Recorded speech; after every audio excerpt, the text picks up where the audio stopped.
Hello, good morning everyone. आज पुन्हा मी मळ्यातनं video घेऊन आली आहे. काल आम्ही सर्व फॅमिली आम्ही मळ्यात आलो आहे. आज 17 जुलै शंभून त्यांचा बड्डे आहे. माझे भाचे आहेत ते. आज त्यांचा वाढदिवस आहे आणि तो वाढदिवस आम्ही स्पेशल ठिकाणी म्हणजे आश्रम आहे इथे सप्तशृंगी आश्रम म्हणून तिथे सेलिब्रेट करण्याचं ठरवलं आहे. सो आज पूर्ण फॅमिली आम्ही सगळे आलेलो आहेत. हे बघा, हा आमचा बर्थडे बॉय आहे. हॅलो बोला शंभू. तर पूर्ण फॅमिली आम्ही आलो आहे. दीदी पण आले ह्यावेळेस. तर आमचा रुटीन सुरू झालं आहे आजचं. तर आता सकाळी चहा नाश्ता होऊन गेला आहे आणि आजचा मेनू जेवणाचा मस्त ताज्या शेतातल्या वालाच्या शेंगा आहे. आत्ताच तोडून आणल्या पप्पांनी आणि वालाच्या शेंगानी पोळ्या. जेवण झाल्यानंतर दुपारी आम्ही मंदिरात जाणार आहे. इथे जवळच दत्त मंदिर आहे. सो मग दुपारी काही काम नाही तर मग आम्ही ठरवलं की फिरून यायचं. दीदी पण आलं आहे, त्यांचं लवकर येणं होत नाही. मग दुपारचा वेळ आम्ही तिथे युटिलाइज करणार आहे आणि मंदिरातून आल्यानंतर आम्ही संध्याकाळी बड्डेच्या ठिकाणी जाणार आहोत आणि तेही व्हिडिओमध्ये मी कॅप्चर करणार आहे. सो आज व्हिडिओला कंटिन्यू राहा. आजचं पूर्ण रुटीन बघूया कसं होतं आहे कसं नाही.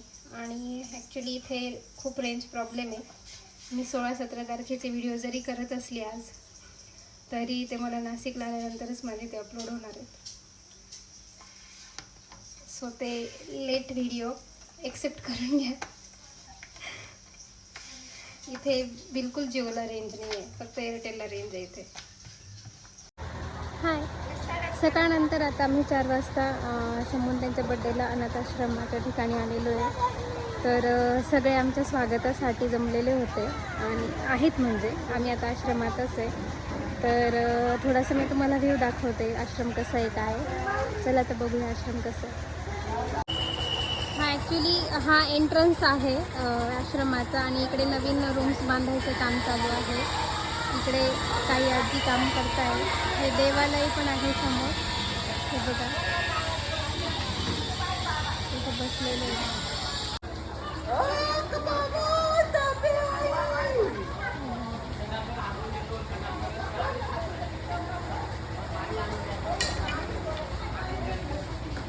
एवढी पद्धत अपंग मुलांना सुद्धा ते सांभाळतात.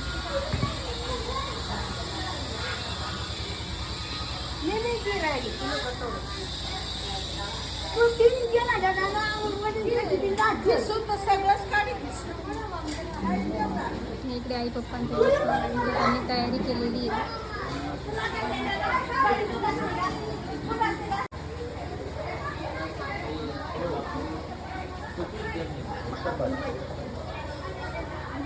नमस्कार करा. नमस्कार. नमस्कार. हां नमस्कार. इथे सगळ्यांचं चहा टायमाचा इथे सगळे जमतात चहा टायमिंगला. इकडे सगळे जेंट्स लोकांचा चहा टायमिंग आहे. इकडे हे भोजनालय केलेलं आहे. इथे हे 4 विकलांग मुलं आहेत. त्यांच्या जीवनाचा छान आनंद घेताना बहिणी येतात का इकडे भेटायला. लोकांना भेटून त्यांचं मनोगतही विचारलं तर बघूया ते काय सांगतात, कसे आले आणि त्यांनी इथे काय वाटतं. एसआय होता तो रिटायर झाला. आता मुलगा आहे तरी येत नाही बहिणी. निदान गोतो सोडून राहिलेलं मला कोणीच नको. मी तुमच्याकरता एवढं केलं, माझ्याकरता कोणीच करत नाही. त्यापेक्षा मला कोणीच नको. एकटीच आली आणि एकटीच जायचं.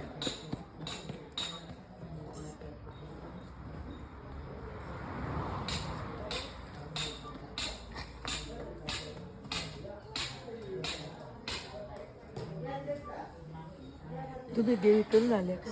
नाही देवीला नव्हतं केलं आम्ही.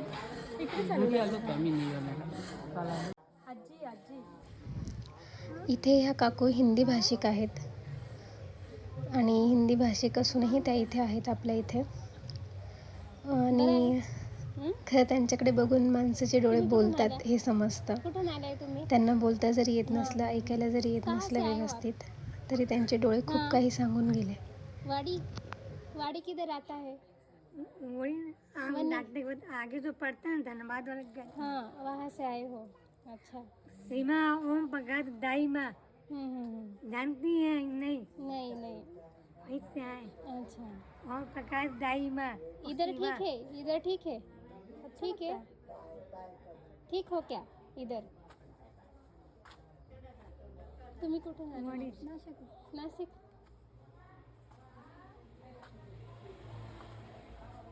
नामपूर? हा कुठून सटाण्याचं आले? नामपूर. इथे कसं वाटतं? इथे एकदम तुमच्या एक नंबर.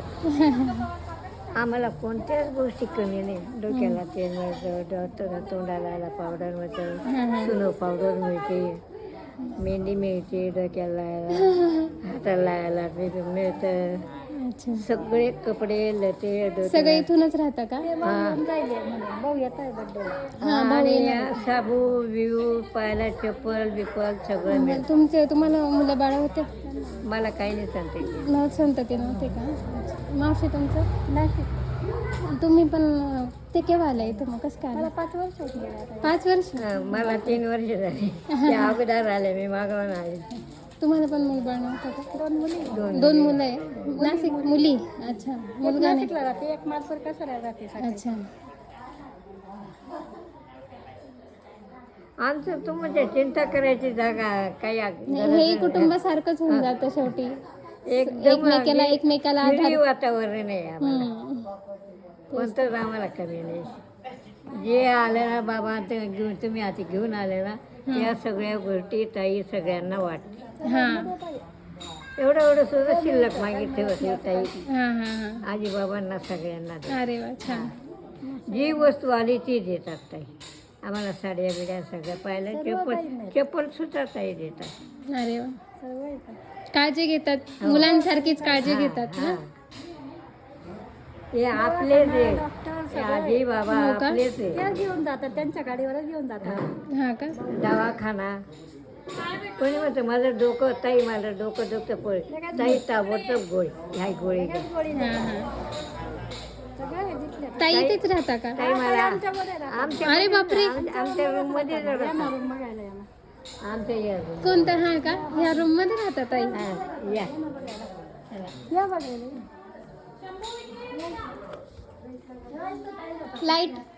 लाईट लावू का? हो, लाईट लावते ना. अरे वा. इथं आजी कुठले आहे? आजी कुठले आहे? मालेगाव. कुठले? मालेगावचे आहे का?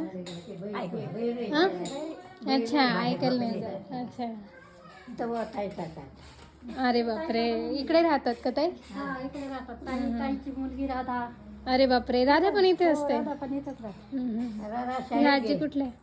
मी धुळ्याकडे. धुळ्याकडच्या आहेत का? आजी, ह्या आजी कसा रे ते? कसाऱ्याच्या, म्हणजे आपलाच भाग जास्त आहे हा, इकडे. आपला भाग तुम्ही आहे. ताई? अरे बापरे, तुम्हाला भिवंडीला कसं काय माहिती झालं इथलं? नाही, आम्ही तसं आले हा पोलिसांनी, म्हणजे मी इथे आलेले ते गावाला हा आले, तिकडे पोलिसांनी पकडला, हा. मग इथे टाकले. अच्छा अच्छा या काठवरून मी राहते. अच्छा, तो तुमचा कोट आहे आजी? यांचा काठ आहे. अच्छा, चांगलं वाटतं का इथे? हा आजी बरं आहे? हा, कुठे? मी नाशिकचीच आहे, राहायला नाशिकला आहे पण निवाण्याची आहे. मी राहायला नाशिकला आहे पण निवाण्याला राहते. निवाण्याला राहते, निवाण्याला. निवाणा निवाना भेंडी. हा, नाती सारखीच आहे तुमच्या. बरी तब्येत बरी का? तब्येत ठीक आहे का? तुमची तब्येत ठीक आहे का? विचारून राहिले. हा, तब्येत हा, मग ते वयामानानुसार तसंच होऊन जातं. मी ऐकायला जाते अजिबात. हा, तेच ना. ऐकू येत नाही. हो, तेच. चालता बी येत नाही. आई असं गं. गुंडखोर. कोणी चालतं. मग हो, बरे. त्यांचे मुलं बाळा आहे का? नाही, त्यांना पण नाही का? पुतण्याने आणून टाकलं. सांगा. संसार केला हा. आणि 13व्या वर्षी लग्न झालं. हम्म, एक मुलगा असं फिरायला गेलो होतो बगीचेमध्ये, हम्म, त्याचा ऍक्सिडेंट झाला. हम्म, एक मुलगा जेमतेम मोठा केला. हम्म. 2 मुलं होते 2 मुलं होते. आणि मिस्टर तुमचे? मिस्टर ते गुलाबी एजन्सीचे साहेब होते. हा हा. त्यांचाही कासाऱ्या गाठला, ॲक्सिडेंट झाला. दोन्ही मुलं पण गेले आणि मिस्टर पण. हां, आणि एक मुलगी झाल्याबरोबर वारली 7 मासे. 7 वर्षामध्ये 3 मुलं बाळ झाले. 13व्या वर्षी लग्न झालं. म्हणजे कहाणी फार मोठी आहे. 4-5 पानांचा निबंध लिहिला जाईल एवढं आहे. इकडे कसं काय आलं मग? दुःखी आहे असं कोणी नातेवाईकने सांगितलं. बहीण माहेर वगैरे? माहेर शिंदकड्याचं आहे माझ्या. हां का? आणि सासरची मंडळी कोणी नव्हतं का मग दुसरं? ते वारले, आमचे जेठ वारले, हां. सासू सासरे वारले. हम्म, हम्म. आमचे जेठ हायस्कूल टीचर होते. अच्छा. BABT फर्स्ट क्लास होते. धुळ्याला शिवाजी हायस्कूलमध्ये 32 सरांमध्ये 1 नंबर होते. सांभाळायला कोणीच नव्हतं तिकडे? नाही, सासरे हेडमास्टर होते. सगळे गेल्यामुळे इकडे यावं लागलं. आई वडील होते तो पण काही वाटलं नाही मला. हम्म, हम्म. आई वडील देवा घरी चालले गेले. पोरकच होऊन कोणी जातं मग. कोणाचं राहत नाही. काय करा, मोठी कहाणी आहे माझी.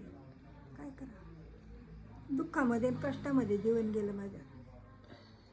काय नाही, इथे जेवढे दिवस आहे तेवढे दिवस आनंदी राहा, सगळे आपलेच आहे. आवाने मानवत थंडी वाजून येते मला. थंडी वाजते का? थंडी फार वाजते, इतकी थंडी वाजते. कोणी 10वी पंगरून गेली तरी राहत नाही. नशीब फुटून गेलं माझं. संध्याकाळ झाले का आम्ही बगीचेत फिरायला जायचो. शौकीन होते आमच्या घरचे, हां का? फार शौकीन होते अगदी. भाऊ मास्तर होते. माहेरी भाऊ बहीण कोणी नाही का? बहिणी आहेत ना, नाशिकला एक बहीण आहे, पाथर्डी. अच्छा. आणि भाऊ? भाऊ 5 भाऊ होते मला. मग? त्याच्यातले 3 भाऊ वारले. अरे 2 भाऊ बापरे. आहेत. एक भाऊ पाट बंधाऱ्याचा साहेब होता. अच्छा. एक भाऊ मिलिटरीमध्ये होता. तिथे नाही थांबले मग तुम्ही? हां, तिथे नाही थांबले? काही नाही, वारला ना तो भाऊ. मग अच्छा. कोणी कोणाच्या राहत नाही. आई वडील होते तो पाहतो बरं होतं माझं. हम्म, हम्म. आई वडील देवा घरी चालले गेले. पडून राहावं नुसतं, झोप नाही लागत. असं पांघरून पडून राहावं. हम्म, हम्म, हम्म. नाही झाले? मूलबाळ पण नाही? काहीच नाही, मनबाळ नाही, मालक नाही, आईबाप नाही. मी अशा रांडा खेळ करते. भाऊ? भाऊ आहे, 3 भाऊ आहे, आम्ही 4 बहिणी. असं. तुम्ही इथं कसं काय आल्या? भावाने आणून सोडलं. भावाने सोडलं? भाऊ जरी खराब आहे ना, भांडण व्हायचं, रोज भांडण व्हायचं. हम्म, हम्म, हम्म. त्यामुळे भावाने आणून सोडून दिलं. आणि मालक कधी गेले? मालक मालक नाही आहे ना. केव्हा गेले? मालकाला 40 वर्ष झाले. जाऊन 40 वर्ष? एवढ्या 2 वर्षामध्ये मालक गेले. लग्नाच्या 2 वर्षातच? हां. ते तशी जिंदगी काढली. बहिणीकडं जायची 6-6 महिने. शूर बंगल्याला बहिणी 6-6 महिने जायची तिच्याकडं. भाऊ लहान होते, कष्ट करून लहानचे मोठे केले भाऊ. हे भावाने असा खेळ केला. काय जाऊ द्या, इथे येत ना आनंदी राहा. वाईट नाही वाटून घ्यायचं. हं? वाईट वाटून नाही घ्यायचं. नाही, वाईट काय वाटू द्यायचं. आनंदी राहायचं. जाऊ द्या. तुम्ही कसं काय काका इकडे? कुठले तुम्ही? फार दिवसापासून आहे. माझी आणि त्यांची ओळख पहिल्यापासून आहे. मी आलो साखर 5.5-6 हा. बापरे, इतके वर्ष झाले. कुठले तुम्ही? तरुण मुलगा आहे ना, हां. तर मग तो सेंट फ्रान्सिस झेवियरमध्ये शिक्षक होते, तो नवरा बायको. हां. मग तेव्हा 2020ला कोरोना पिरियड होता आणि मग त्याच्यामध्ये तो 2 वर्ष तर पेमेंट नव्हतं. मग भाजीपाला विकायला लागला तो. मुलगा? हां. हां, मग ते भाजीपाला विकताना करोनाची लागण झाली. हां, मग तिथून मी त्याला सिव्हिल नेला. सिव्हिलवाल्यांनी मेडिकलला पाठवलं. मेडिकलवाल्यांनी झाकीर हुसेनला पाठवलं. झाकीर हुसेनवाल्यांनी बिटको हॉस्पिटलला पाठवलं. हां, आता कापू ना बेटा, थोड्या वेळाने. हां. तर मग झाकीर हुसेन बिटको हॉस्पिटलला फरशीवर झोपावं लागलं. बेड नाही, गादी. हां, तेव्हा खूप परिस्थिती वाईट होती, भयंकर. हां. आणि त्याला 5 तास ऑक्सिजन नाही भेटलं. किती दम धरेल मनुष्य. 5 तास म्हणजे खूप झाले. खूप झाले, खूप हो, झाले. इथं 2 सेकंद सुद्धा खूप म्हणजे महत्वाचे असतात. आणि मी 5-6 हॉस्पिटलमध्ये काम करून लाखो लोकांचे लाखो लोकांचे जीव मी नाही वाचवले. ना लाखो लोकांना हम्म. ऑक्सिजन दिलं. आणि आपल्याच आणि वेळेस आज माझ्या नाही. मुलाला मुलाला ऑक्सिजन नाही. चुप चुप एकच मुलगा होता काका. एक आहे लहान, हम्म. त्याला काही अंशी चालतो, परंतु त्याच्या मिसेसला चालत नाही. असं आणि मिसेस मिसेस वारले. वारले आहेत का? ते फार दिवसापासून होतं. ही तुम्ही संस्था स्वतःच निघून आले का? आम्ही 2च खोल्या होत्या त्या. ही संस्था तेच चालवतात असं. अच्छा, हा. मग त्यांचं बोलणं वगैरे मला कळलं. काका एकदम वेल एज्युकेटेड वाटताय. एकदम वेल एज्युकेटेड वाटताय म्हटलं. बोलणं वगैरे असं प्रोफेशनल होतं ना. सुनेला काका चालत कसं काय? मुलगा होतं पण ते सुने नाही. ए दादा कुठे गेला दादा? आमच्या गट 2-3 लोकांशी मी बोलली. जास्त लोकांशी बोलण्याची माझी हिंमत पण होत नाही आहे. विचार करा, आपण किती सुखी आहे आणि आपल्याकडे काय आहे याची किंमत, आपल्याची जाणीव आपल्याला नाही अजून पण. बाहेर पडल्यानंतर समजतं की लोकांकडे काय नाही आणि आपल्याकडे काय आहे. डोकं बंद पडतं. इतकं दुःख असूनही ते राहतायत, जगतायत. आणि खूप 60-65 लोक आहेत इथे. आणि महाराष्ट्रातलेच नाशिक जिल्ह्याच्या आजूबाजूचेच लोक जास्त आहेत इथे. चांगल्या घरांमधले लोक आलेले आहेत. विचार करा तुम्ही. आणि ही संस्था जी आहे त्या गंगा पगार सरांनी स्वतः चालू केलेली आहे. स्वतःच्या खर्चाने चालू केली. त्यांची मिसेस, त्यांची मुलगी ह्याच लोकांमध्ये राहतात. अशी माणसं जगामध्ये आहे. हाही विचार करा. तुम्हाला जमत असेल. माझे सासू सासरे दरवेळेस येऊन म्हणजे दर महिन्यालाच येत राहतात. इथे काही ना काही मदत आपल्याला जसं जमेल तसं ते करत असतात. आणि तुम्हालाही जसं जमेल तसं तुम्ही करा. मी ह्या संस्थेचा ॲड्रेस डिस्क्रिप्शनमध्ये देऊन देईल किंवा सरांचा नंबर देऊन देईल. तुम्हाला एक मदत म्हणून किंवा हेल्प म्हणून जर इथे काही करायचं असेल तर नक्की करा. ह्यांच्याचसाठी करा. आणि ते कोणाकडे काहीच मागायला जात नाही. तुमच्या इच्छेने आपल्याकडनं काही मदत करायची असेल तर नक्की करा. आणि आनंदी राहा मेन म्हणजे, कारण आपल्याकडे खूप काही आहे. Bye bye.